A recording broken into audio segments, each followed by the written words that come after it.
You are listening to Something Rather Than Nothing. Creator and host, Ken Vellante. Editor and producer, Peter Bauer.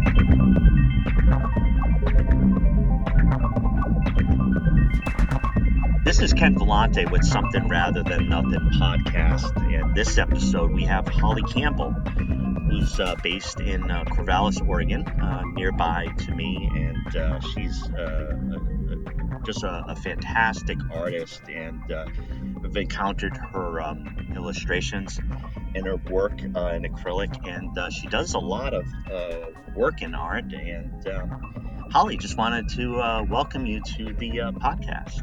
Thank you. Thank you so much for having me. Well, it's a pleasure, and I'm really glad we have this opportunity to chat about art. First question is, when you were younger, were you an artist when you were younger? Were you interested in artistic things or creative things? Yes. So, yes, as a young human, I was generally happy. I was very innocent, wide-eyed, and gullible, but I was also very artistic. I was also very dramatic. So, that's kind of never changed. And I've always had I've always had an incessant need for praise, which has never really gone away. But my art is kind of my outlet for that. And growing up, though, I always did typical stuff like drawing and singing, some acting, but that always kind of just felt normal to me. And I didn't really think of myself as an artist in a conventional way. It just kind of felt normal. And then I guess I didn't really feel like a true artist until recently. But yeah, that was kind of me in a nutshell, just a weird little kid. Well, what was there? You said recently, there's kind of a transition in your head. It sounded like where Yeah. you saw yourself as more of an artist. What was that? What was that switch? Can you describe that switch? Yeah, well, honestly, I can remember the exact moment I think that switched for me. And it was about 4 or 5 years ago. I was I've been just kind of like I had been creating art well my whole life, but in that moment I'd been more creating on my couch, just kind of like doodles and little paintings and things that just for me, that kind of thing. And I would like apply for an art show or this or that. And one art show in particular, I don't know if it was just the buildup where eventually I stopped. I kept doing it and I kept getting rejected. Yeah. And it just kind of was like this moment where I said, enough. Like, I'm done getting rejected. What am I doing wrong? And it almost happened overnight, but of course there was more behind it. But I sat there and I thought, I'm not doing enough. Like these opportunities aren't just going to fall into your lap, right? So I need to figure this out. And if I'm not going to, if nobody else is going to accept me and my artwork, I'm going to make them accept me and my artwork, So I had this moment where it just kind of like clicked. And eventually so I literally did just that. I'd gotten a rejection letter for this. There's this window downtown. It's called Footwise. There's this little shoe store downtown. And there's a window where people can display their art. And I submitted an application to do that. And it got rejected again. And I don't know what it was because it was nothing special or different than all the other things that I had applied for. But for some reason, it bothered me more than the others. It was like, I think I just got fed up. And Yeah. I decided, this is it. So I made a website. I started getting business. I got some business cards. I started posting on social media more, kind of amped it up. I started setting aside actual time to create pieces, just take it to the next level. That was like, just do it, kind of fake it till you make it. You know what I mean? Yeah, Like, with intention, just putting yes, everything into it. Yeah. right. And so, yeah, and I eventually did. Um, and then from there, it just snowballed. It was like, I felt like an artist. I felt more confident. I have business cards, like I'm a big deal. Talk to me about my art. I want to show you. And so I did. And I eventually, I started creating more. And the more you create, the more creativity you have. So I found myself finding good opportunities for that. I started talking to more people in town, artists that I knew, networking. Excuse me. And from there, I joined a little co-op gallery called Voices, and it was a really small little gallery. I think there were only 6 or 8 of us at the time, and it was in this teensy little building downtown, but we were part of the art walk. So once a month, people would come by and look at my art. We'd have little themes and stuff, and just that alone, the networking was amazing. It was a really incredible time because I just started meeting so many people. And I don't know if you're not from Corvallis, like, it's probably hard to understand. There's such a artistic vibe here. It's really, it's not underground. Like, it's out there. There's murals, there's galleries, there's the Arts Center and the Corvallis Fall Festival. There's an artist group here, and I started to find my way into it. I started to fit in, and it felt better, and I felt more like an artist. And eventually, Voices Gallery, we were painting murals, and we were having art shows. And then I met my friend Sharon Rackham King. She's an amazing watercolorist here in Corvallis, and a really dear friend. And we joined forces to open our own little gallery. And it was kind of back to that, I'm going to make people notice me kind of thing. It sounds Sure. It sounds silly, but it's like, going back to that, I was like, I'm not going to wait for people to accept me to their galleries. I'm just going to open one, like, why not just give myself a platform? Sure. And I did. And so we joined forces and co-own the Hold Studio together. It's called the Hold Studio, and we named it the Hold because it was a very tiny place. And so, you think of like holding cell or something like that. It's a small space, and it was ours. And we same thing. We did the arts walk. We designed another mural together. And then I started taking on leadership roles within the Corvallis Arts Walk. So from there, you can imagine all the other amazing networking connections that I made. And yeah, that's kind of when I started to feel like I am an artist. I'm here. I belong, So Yeah, and I do know with Corvallis, which is a fantastic art town, and I had a guest quite some time. I think maybe within the first 10 episodes or so. Joey Bauer is the manager over at Dark Side Cinema, but also does some of his own music, and he actually just started a podcast through the booth window with somebody else in Corvallis about movies. So they do some really amazing work over there.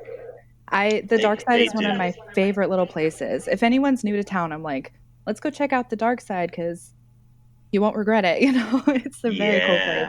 But I didn't know that. I didn't know they were doing podcasts. So very cool. Yeah.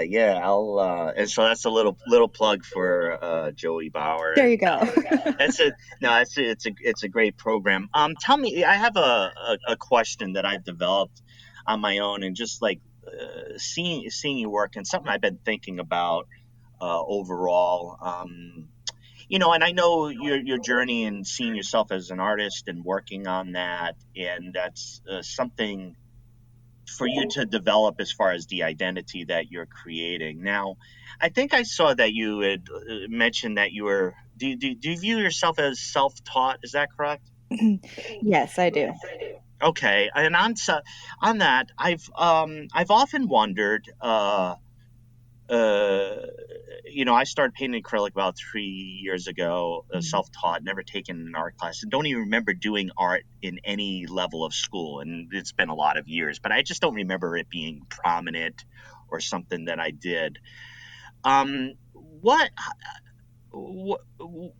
does it feel different for you in interacting within the art community when you see yourself as having maybe come to a little bit later, or having taught yourself versus the folks you encounter? Do you feel that is a problem, or do you notice that a lot about yourself? Yes. I don't know if I'd really classify it as a problem, but I do notice it, and I've thought a lot about this, actually. I feel like a lot of my peers, especially being in Corvallis, we're a college town, so we have a lot of, students who have gone to OSU or like the Portland Art Institute, that kind of thing. You get a lot of people who are classically trained. They have their masters in art, and it's, you know, they like to tell you what's art and what is not, and that's their training, and that's fine. Like there's nothing against that to me, but sometimes, and we'll probably end up getting into this more later, but I feel like that's kind of crap. Like Well, sometimes, let me ask the question though. So let's do it right now. What is art, right? So you're talking about maybe of like a background, or maybe more of an institutional. So right? yeah. So for you, I mean, let's jump into that right now. In particular, what is art? Okay, so I think the shorter list would be like what isn't art, you know? Something about I don't know. Like, did you make that? It's art. Do you think it's art? It's art. Do not try to please anyone else with your art. The minute you start to create for yourself is when you can truly be happy as an artist, and I think that's what happened to me, and that's finally when I felt comfortable calling myself an artist. And so I don't think anybody else is allowed to tell you what's art and what's not. I just really don't believe that. Yeah, and I appreciate I jumped in with the bigger question, and then as far as interacting, you identified it as it's not really a problem, but it's something that you're sensitive to and notice, right? Is like Yes. how are you conversant in art and what art is, right? And you Mhm. had to fight a bit. I mean, it's obvious in the way that you talk about it, like a lot of artists have to do. You got to fight for a bit of space. You have to fight and Yeah. say, "Hey, look at my painting. This is a cool painting as well." I really love your acrylic painting, Thank you. and yeah, and your illustrations. Mhm. Do you have like do you have a top medium for yourself as far as like where you feel like this is where you truly express yourself?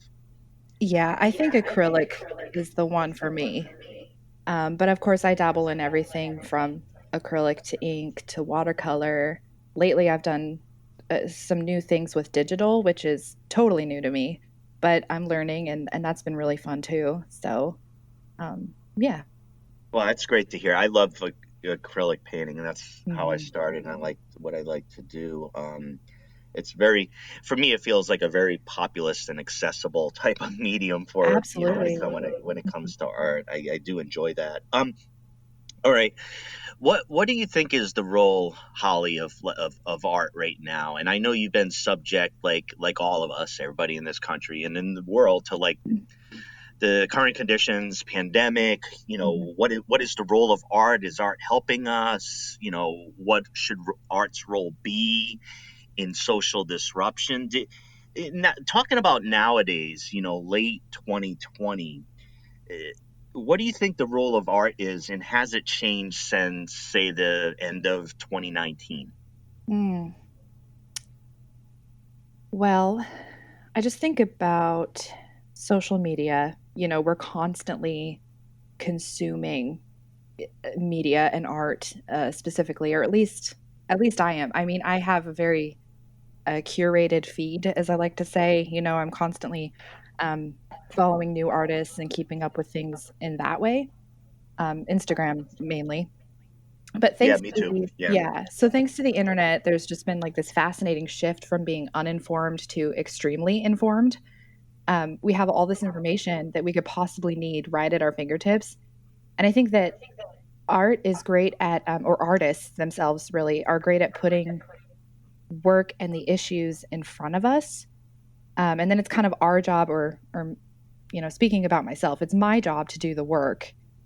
So the artists kind of like wake me up to it, and then it's my job to go from there and do the research. You know, stick to the unbiased news, figure out how do I feel about these things. You know, like we live in this bubble, and this bubble of what I've been conditioned to believe and think about all these issues, and it's really uncomfortable at times, but I'm trying to pop that bubble. And thanks to artists, I think if there wasn't art constantly on my feed with all of these, crazy issues in 2020, specifically, it's uncomfortable, but I'm learning to sit with that uncomfortability, and yeah, just kind of work through it that way, through art, and doing the research, and letting those artists tell me show me what do you need to do right now? What do you need to worry Yeah. about? If that makes sense. It's really complicated, but Well, I know, and I think part of it is too is I've done this podcast in real time, and talking to real people and real artists dealing with real situations in the world over the last few months. right. And it's been interesting because I think I've had to look at the podcast a couple times when the pandemic first started. It's like, shit, who the hell wants to talk about like sculpture and painting and like the first reaction Right. was like, what, like I don't want to die, right? Like let's not worry about what's on the wall. And then that was like an initial response, but then obviously things change. You'd be like, art's super important, it's helping us like adapt and understand and live and see what's worthy. And then I think with the social justice movements, and with Black Lives Matters, and just looking at the podcast itself, being representative, what type of voices need to be there. So I found myself as a creator in these tumultuous times saying, what is it that I'm doing? Why am I doing it? Yeah. Am I doing it right? And in talking to artists, I found that there's been that disruption, and it's caused artists to question a lot. And artists, good artists tend to like questions. Absolutely. And it sounds like you've been pretty much, trying to respond to the challenge that we face right now. I am. I do feel that way. I think what you kind of like in response to what you were just saying, it's like we have to really lift others up and give the space for those voices that deserve to be heard right now. And that can be really hard because it's like, who am I to, I'm not here to tell you, I can't possibly know the struggle. I just can't, and it's not something that I'm ashamed to admit. It's not something that I had thought about until recently. And I didn't know that there was work to be done, and there's going to continue to be work to be done. And I need to lift those voices, and I need to share in any way I can. But know that I'm doing what I can on the back end, like doing my own research. I'm trying to again pop that bubble, be uncomfortable, listen to the voices that need to be heard, and that's all I can do. That's all I can do, and fight against it. Do the best way I can.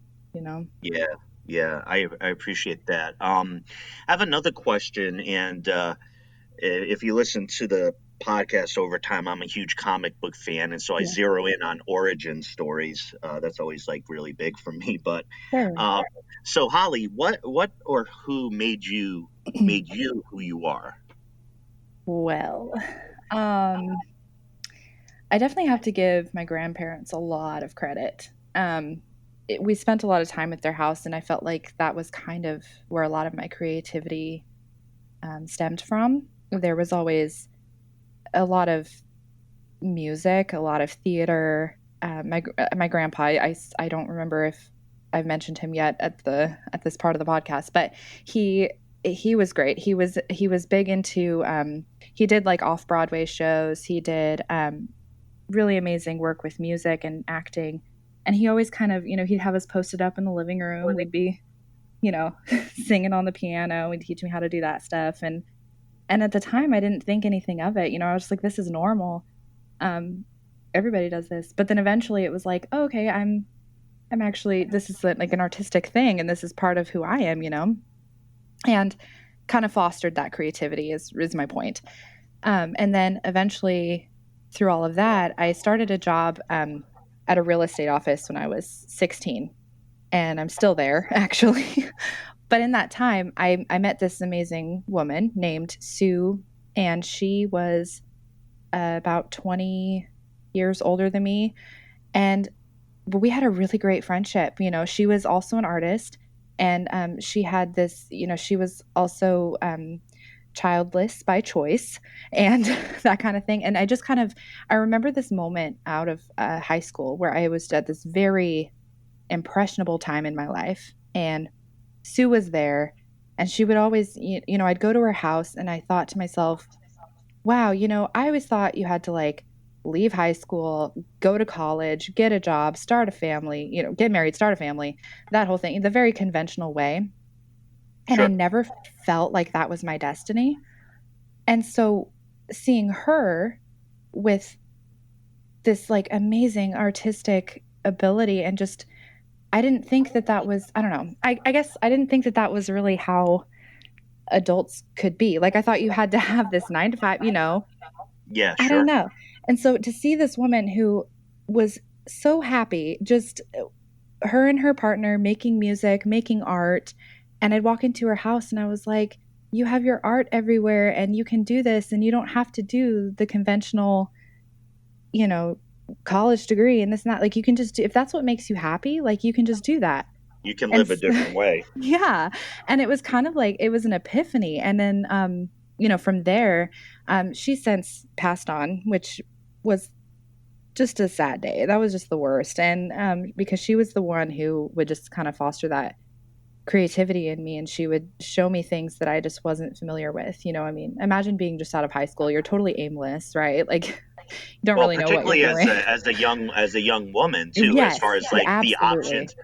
the options of how like you can live. It's not always exactly clear Right. like what's permissible or how you Right. should, no Yeah. matter what, no matter what your situation. I think having that type of contact and experience, particularly with something that's important for you, art and that type of expression, be like, huh, Yeah. this is nice, or this is a good way of like living.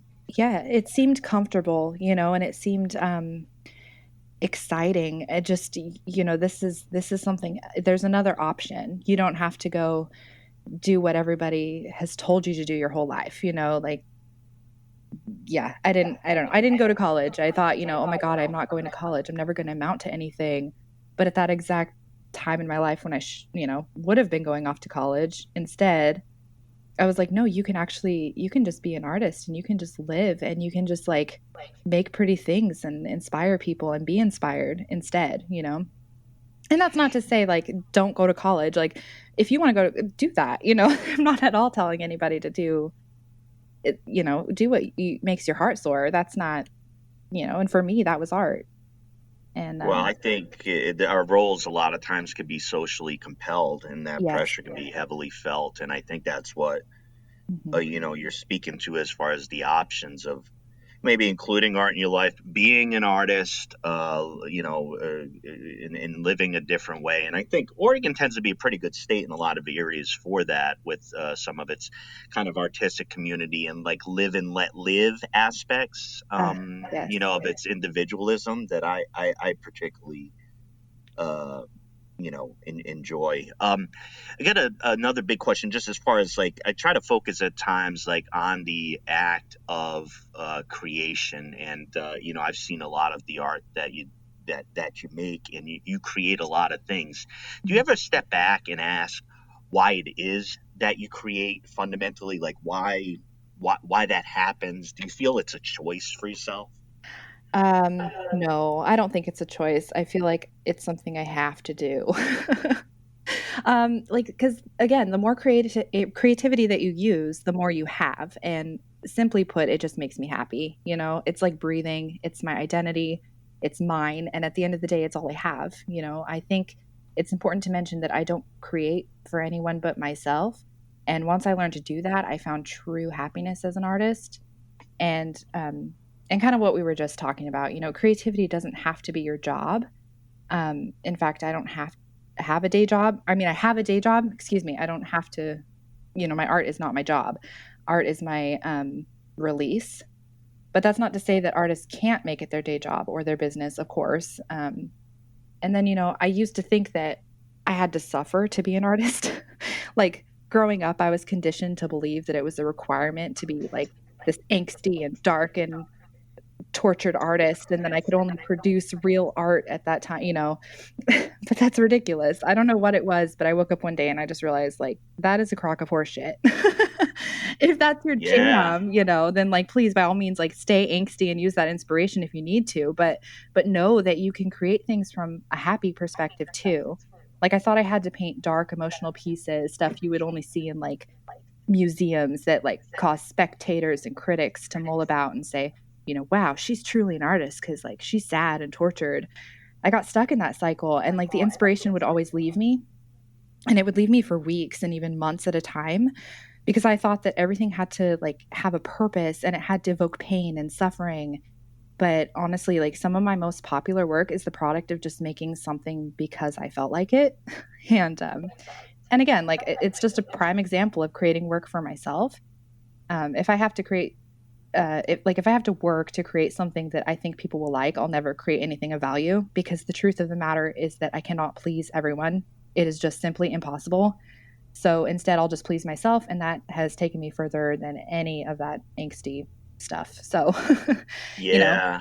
So that's me. Oh, well, and thanks, Holly, for saying that. I mean, I know that, and when I try to describe the podcast in general, and when I'm interviewing artists and guests, part of it I say is like this gets into a lot of psychology, right? Because like fundamentally, we're talking about philosophy, big questions. Obviously, I'll have a couple more for you that are like the big questions, but then we're talking about art and creativity, or like why you're creating things. But there's also a huge psychological component that it tends to do with very personal feelings of identity, of healing from trauma, of being able to express yourself in your own individual way, that are all psychological manifestations, and just hearing your description about like being in the right space, or what's the proper space for yourself to be able to create. You needed to be, you thought you were told to do the angsty thing, and that doesn't,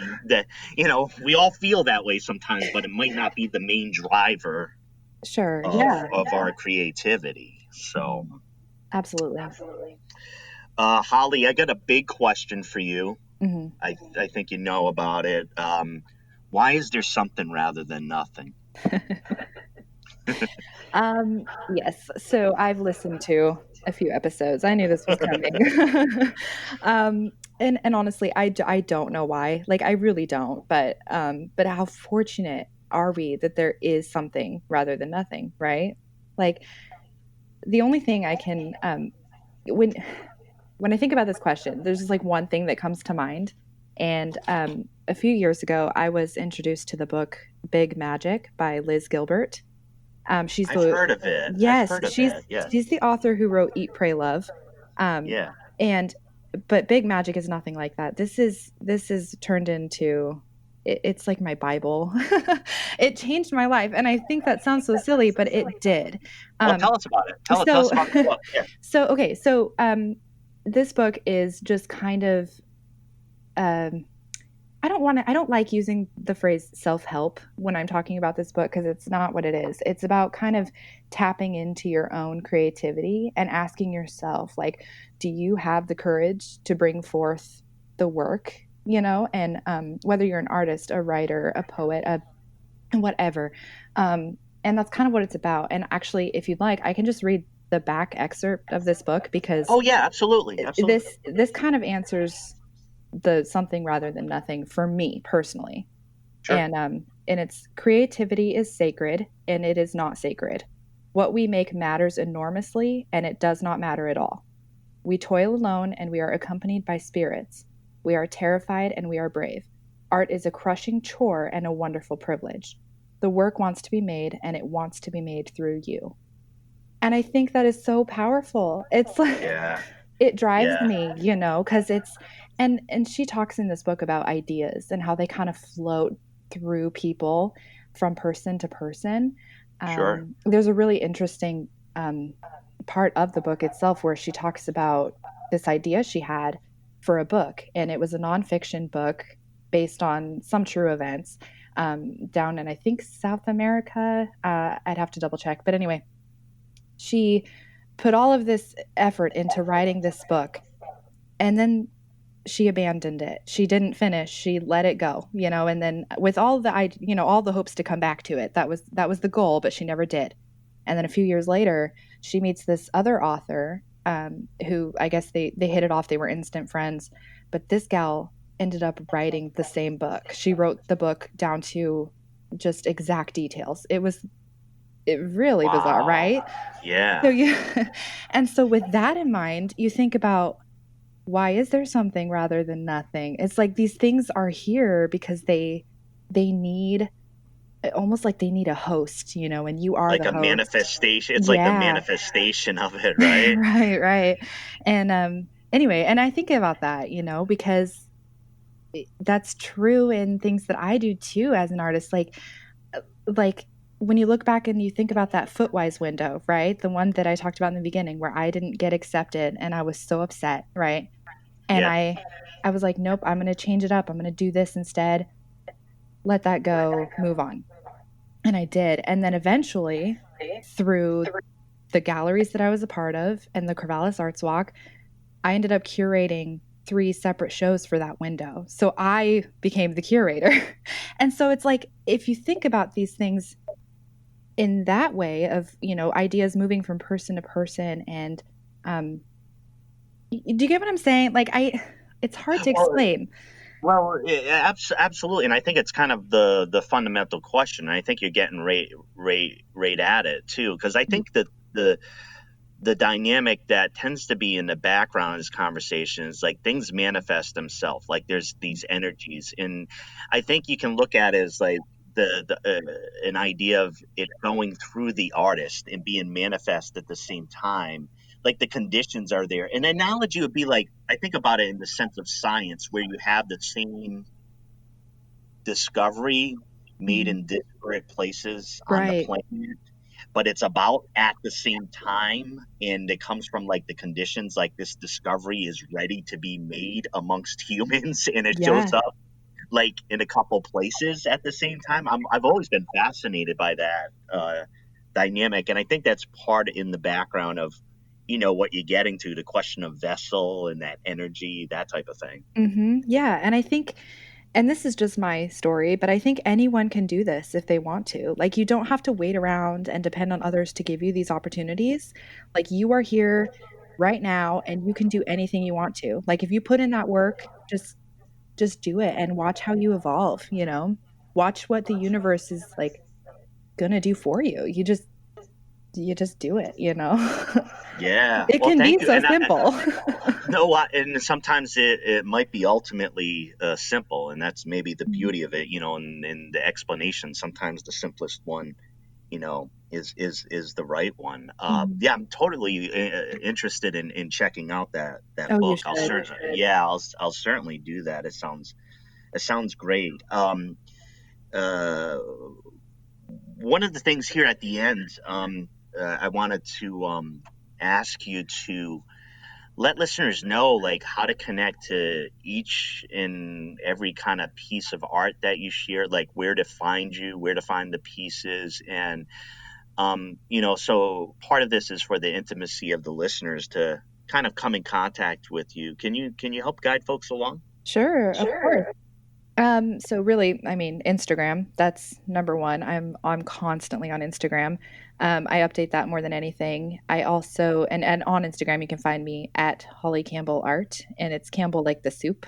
But anyway, I'm on Instagram, Facebook, same username, and then my website is just hollycampbellart.com.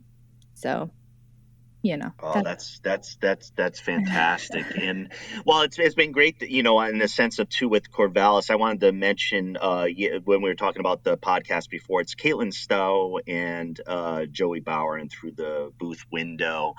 And I think it's nice to hear a little bit more, honestly, Holly, about your experience there in Corvallis, is a town I enjoy. I've picked up on the art vibe. I like to know, what's going on, and I've appreciated some of those elements. And encountering your art has been a real joy. And I'm glad listeners are going to be able to maybe have a bit more exposure to it. But just deep down, Holly Campbell, Holly, I wanted to thank you for joining Something Rather Than Nothing. Oh, thank you so much. And thank you for your very kind words about my art. I really appreciate it. This has been fun. My pleasure, and hope we get a chance to talk soon. Awesome. Me too. Thank you. Take care, Holly. Bye bye. Bye bye.